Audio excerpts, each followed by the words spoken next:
नमस्कार मित्रांनो आता आलेलो आहे शिरूर तालुक्यातील पिंपरखेड या गावामध्ये. मित्रांनो, जय हनुमान यात्रा उत्सव भव्य शिरूर केसरी बैलगाडा शर्यत येत्या 27 आणि 28 तारखेला उद्या आणि परवा पिंपरखेड या घाटावर होणार आहे. 2020 बैलगाडा शर्यत आहे. निमंत्रित गाडी घेतलेले पुणे नगर जिल्ह्यातील टॉपची गाडी. 2 दिवस यात्रा आहे. आज घाटात आलेले आज आपल्याला घाटात आले यात्रा कमिटी भेटलेली आहे. गाडा मालकांना काय नियमावली या व्हिडिओच्या माध्यमातून आपण पाहणार आहे. तर चला या व्हिडिओला सुरुवात करूया.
पाहुणा नमस्कार. नमस्कार. परिचय द्या पहिल्यांदा तुमचा. मी राहुल बाबूराव बुंबे, यात्रा कमिटीचा संचालक. हनुमान महाराजांची यात्रा उत्सव भव्य दिव्य बैलगाडा शर्यत पिंपरखेड या घाटावर होणार आहे. पर्व 4 आहे. कसं आहे यात्रेचं नियोजन? 2020 बैलगाडा शर्यत कसं असणार आहे नियोजन तुमचं यावेळेस?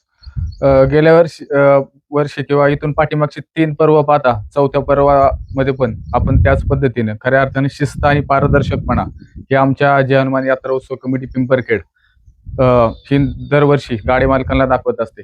ग्रामीण भाग म्हटलं की नेहमी शिस्तीचा अभाव किंवा रॅकवरती किंवा इकडे तिकडं टोकन विषय होणारे वाद हे आमच्या यात्रा किंवा पिंपरखेड गावातील जे काही यात्रा भरते किंवा आमचे जे काही सदस्य आहेत ते पूर्णपणे असे कोणतेही वाद किंवा कोणतेही चित्र आमच्या यात्रेला या ठिकाणी घडून येत नाही. गाडा मालक मोठा असो किंवा सर्वसामान्य असो, सर्वांना सन्मान न्याय देण्याचे काम नेहमीच आमची कमिटी करत असते. त्यामुळे 3 वर्ष ज्या पद्धतीने यात्रा झाली, 4थ्या वर्षी देखील भरघोस प्रमाणात या वर्षी देखील आम्हाला गाड्या मालकांनी त्या ठिकाणी सहकार्य दाखवलेलं आहे आणि जवळजवळ 400 ते 410 गाडी आमच्या धावपट्टीवरती उद्या आणि परवा 27 आणि 28 तारखेला धावणार आहे. किती दिवसापासून काम चालू होतं धावपट्टीचं? एक 15 ते 20 दिवसापूर्वी आपण धावपट्टीचं काम चालू केलेलं आहे. पावसामुळे थोडासा व्यत्यय आला होता, पण त्यानंतर पुन्हा एकदा रोलिंग, त्यानंतर पाणी भरणे असेल, छोट्या जे काही बाबी असतील, आमची जे काही सर्व कमिटी आहे एका जीवाने नेहमीच काम करते. त्यामुळे आमचं छोटं गाव आज यात्रा आणि बैलगाडा क्षेत्रामध्ये आणि आमचा जो काही घाट आहे याच्या माध्यमातून आज पुणे आणि नगर जिल्ह्यामध्ये एक वेगळं असं चित्र आणि एक वेगळा असं पद्धतीने संदेश देण्याचं काम नेहमीच करते. धावपट्टी कशी असणार आहे यावेळेस तुमची? दर गावचा घाट म्हटलं की आम्ही जेमतेम 410 415 अशा पद्धतीची धावपट्टी लावतो. पण 2020 म्हटलं की आमच्याकडे ह्या वर्षी देखील सर्व आमंत्रित गाड्या आहेत आणि सगळे टॉपचे चांगल्या पद्धतीच्या गाड्या मालकांनी यावर्षी सहभाग घेतलाय. जवळजवळ 428 ते 430 फूट धावपट्टी लावण्याचा प्रयत्न आमचा असणार आहे. आळ्याचं नियोजन कसं आहे? आळे देखील एकदम चांगल्या पद्धतीचं आणि कोणत्याही बैलाला हानी होणार नाही किंवा इजा होणार नाही अशा पद्धतीची नेहमी आम्ही काळजी घेतो आणि ह्या वर्षी देखील त्याच पद्धतीचं नियोजन आमचं असणार आहे. धावपट्टीचं वैशिष्ट्य काय तुमच्या? धावपट्टीचं वैशिष्ट्य म्हटलं की आमचा घाट आणि विशेषतः तळ जवळजवळ 35 ते 40 लाख रुपये खर्च करून पुणे आणि नगर जिल्ह्यामध्ये असं एकमेव गाव असेल त्या गावाने फक्त गावच्या जोरावरती इतक्या मोठ्या गावाचं घाटाचं आणि तळ्याचं काम केलेलं असे आमचं पिंपरखेड गाव आहे. काय काय आहे बक्षिसांचं स्वरूप तुमचं? बक्षिसांचं स्वरूप म्हटलं की प्रथम क्रमांकासाठी 1,00,000 रुपये, द्वितीय क्रमांक 75,000.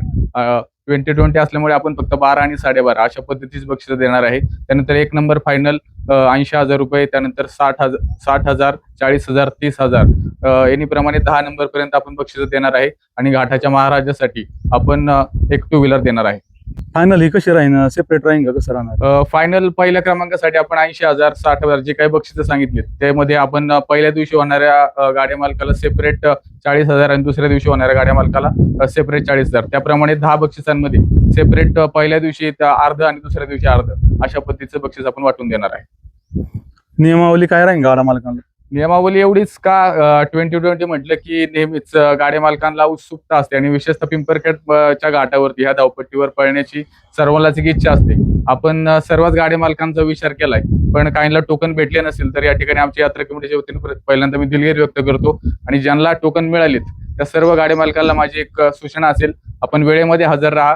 कोणत्याही गाड्या मालकाचं या ठिकाणी वशिला किंवा कोणत्याही प्रकारचं या ठिकाणी काही चालणार नाही. 1 नंबर गाडा मालक म्हणजे उद्या सकाळी 7 वाजता या ठिकाणी निशाण आणि 7:30 वाजता या ठिकाणी पहिला गाडा पुकारला जाईल. त्यामुळे 1 नंबर 2 नंबर अशा पद्धतीने 1 ते 200 गाडी या ठिकाणी धावपट्टीवर पळणार आहेत. कोणत्याही गाड्या मालकाला आधीमध्ये संधी भेटणार नाही. रॅकचं नियोजन कसं राहील? रॅकचं नियोजन देखील अतिशय चांगल्या पद्धतीचं असणार आहे. कोणत्याही पद्धतीच्या आधीमध्ये गाडी घेण्याचा किंवा चिठ्ठी हा प्रकार विशेषतः ग्रामीण भागामध्ये हा प्रकार चालतो, पण आमच्या यात्रेमध्ये अशा पद्धतीचा कोणताही प्रकार या ठिकाणी तुम्हाला दिसून येणार नाही. पुन्हा एकदा शिस्त आणि पारदर्शकपणा इथून पाठीमागे 13 वर्ष ज्या पद्धतीने यात्रा पुणे आणि नगर जिल्ह्यामध्ये गाजली, या वर्षी देखील त्याच्यापेक्षा जास्त पद्धतीनं आणि चांगल्या पद्धतीनं या ठिकाणी आपण शिस्त आणि पारदर्शकतेचा नजराणा सर्वांना दाखवणार आहोत. लांबून येणारे गाडा मालक आहे त्यांच्यासाठी कसं आव्हान राहील, कारण पावसाचं वातावरण पण असते? पावसाचं वातावरण आहे, पण ज्या पद्धतीनं हवामान खात्याचा अंदाज घेऊन किंवा सगळं करून आम्ही यात्रेचं नियोजन केलेलं आहे. लांबून येणाऱ्या गाड्या मालकाला एवढंच आहे की आपण सगळ्यांनाच या ठिकाणी प्राधान्य देतोय, पण विशेषतः पावसामुळे जर काही तशा पद्धतीचं चित्र उभं राहिलं तर त्यावेळेस योग्य ते निर्णय ही यात्रा कमिटी घेईल. कांड्याचा नियम कसा राहील? पहिल्या फेरीसाठी 70 फूट आणि फायनलसाठी 60 फुटावरती कांडा असणार.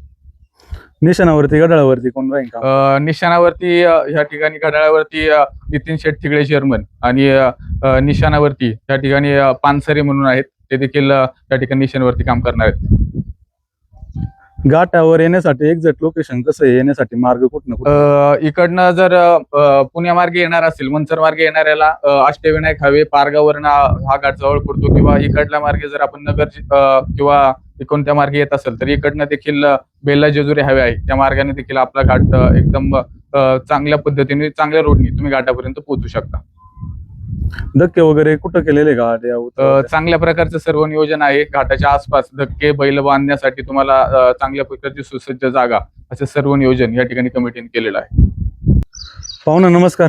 नमस्कार, परिचय द्या पहिल्यांदा. मी सचिन डोमे, यात्रा कमिटी संचालक.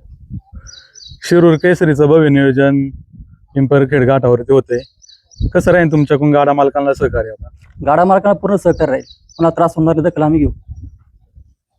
येणारे गाडा मालक आहे त्यांच्यासाठी काय काय सुविधा असेल इथं? सगळे सहकार्य आम्ही करणार. टायमर सिस्टम किती राहील? पहिल्या फेरीला 3 मिनिटं, फायनलसाठी 4 मिनिटं. पाहुणा नमस्कार. नमस्कार, पहिल्यांदा तुमचा परिचय द्या. मी ज्ञानेश्वर माऊली ढोमे, अध्यक्ष शेतकरी संघटना शिरूर आंबेगाव तालुका. कसं आहे आता गाव यात्रा कमिटीचा उपाध्यक्ष आहे. गावचं नियोजन आहे कशा प्रकारे राहील? 2020 बैलगाडा शर्यत आहे, पुणे नगर जिल्ह्यातील सगळेच टॉपचे गाडी धावणार या धावपट्टीवरती. सर्व चौथे कसं राहील आता नियोजन तुमचं? अगदी नक्कीच आसपास परिसरामध्ये आमच्या पिंपरखेड गावचा घाट हा अगदी आगळा आणि वेगळा आहे. कारण आसपास परिसरामध्ये तुम्हाला सांगतो असा घाट नाही, आणि त्यामुळं निश्चितच या ठिकाणी पिंपरखेड या ठिकाणी कोणती यात्रा जरी असेल तरी चांगल्या पद्धतीनं त्या ठिकाणी बैलगाडा मालक त्या ठिकाणी सहभाग घेतात आणि टॉपच्या गाडी त्या ठिकाणी येतात, हे नक्कीच आहे. गावचे गाडे किती घेतलेले आता आपण? गावच्या गाड्यांना तसं आपण चांगल्या पद्धतीनं या ठिकाणी सर्वांनाच संधी दिलेली आहे, आणि त्यामुळे गावच्या गाड्या मालकांना देखील माझी विनंती असेल की आपण आपल्या टोकनवरती आणि वेळेमध्ये या ठिकाणी हजर राहा. कोणत्याही गाड्या मालक जर गावातला जरी असला किंवा पाहुणा गाडा मालक असला, एकदा टोकन निघून गेला तर त्याचा विचार हा आम्ही फायनलच्या अगोदर करू. फायनलसाठी काय नियमावली राहील आपल्याकडून? फायनलला आपल्याकडे एकूण 10 बक्षीस आहेत, त्यामुळं फायनलसाठी घाटाचा राजापासून ते एकूण 15 गाड्यांसाठी आपण फायनलला सहभाग त्यांचा ठेवणार आहोत. पण चुकून जर निसर्गाच्या अभावाने पाऊस वगैरे झाला तर त्यानुसार यात्रा कमिटी त्यावेळेस योग्य तो निर्णय घेईल. जाता जाता काय आव्हान कर सांग गाडा मालकांना? गाड्या मालकांना मी एवढंच सांगेल की आमच्या यात्रा कमिटीकडनं एक चांगल्या पद्धतीचं आयोजन केलेलं आहे. तुम्ही देखील या ठिकाणी आम्हाला चांगल्या पद्धतीचं सहकार्य दाखवा आणि आमची यात्रा ही पुन्हा एकदा पुणे आणि नगर जिल्ह्यामध्ये ही चांगल्या पद्धतीने चर्चेला येईल अशा पद्धतीचं सहकार्य आम्हाला दाखवा ही विनंती असेल.